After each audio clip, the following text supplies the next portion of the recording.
Depremin üzerinden bir yılı aşkın bir süre geçmesine rağmen PTT ile alakalı gelişmeleri takip ediyoruz. Bize iletilen sorunlar çerçevesinde yetkililerle görüştük.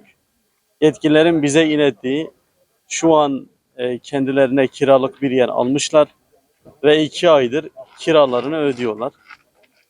Bunun yanında şu an aldıkları yer ihale aşamasında ve projelendirme aşamasında olduğunu yetkililerden öğrendik.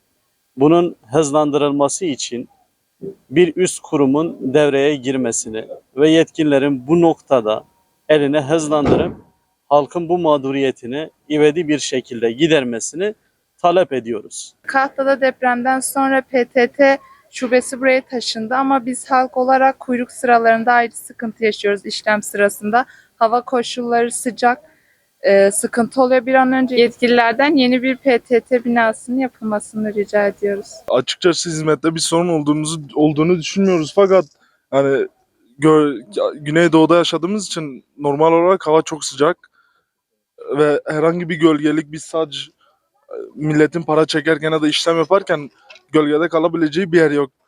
Bulabildiğimiz en boşluklu zamanda en ufak gölgeye atıyoruz kendimizi yani.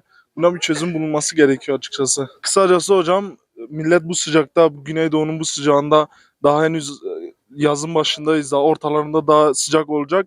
Bu sıcakta bu işlemler görülmesi çok zor hocam. Evet açıkçası yeni bir bina gerekiyor. Hani öyle sacda falan yapılacak iş değil bu gölgelikle.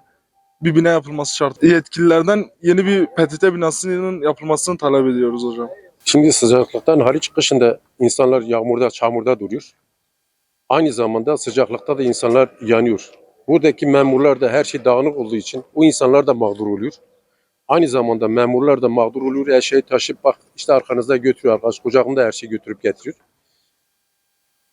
İnsanlar gelip burada yağmurun altında sıraya giriyor. Şimdi de yazın ortası. Şu anda ilkbaharın girmişiz. O kadar sıcak olmaz. Buranın zaten iklimini biliyorsunuz. Çok sıcak olduğu için yazın ortalarında bu insanlar burada sırayı nasıl bekleyecek? Yaşlısı var, kalp hastası var.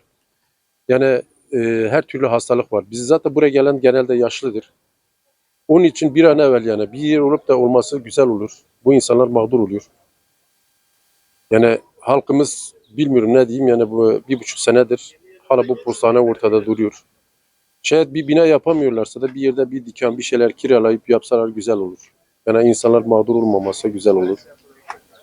Keşke elimde gelse ben kendim yapabilsem, o imkanlarımız da olmadığı için yetkililerden rica ediyoruz.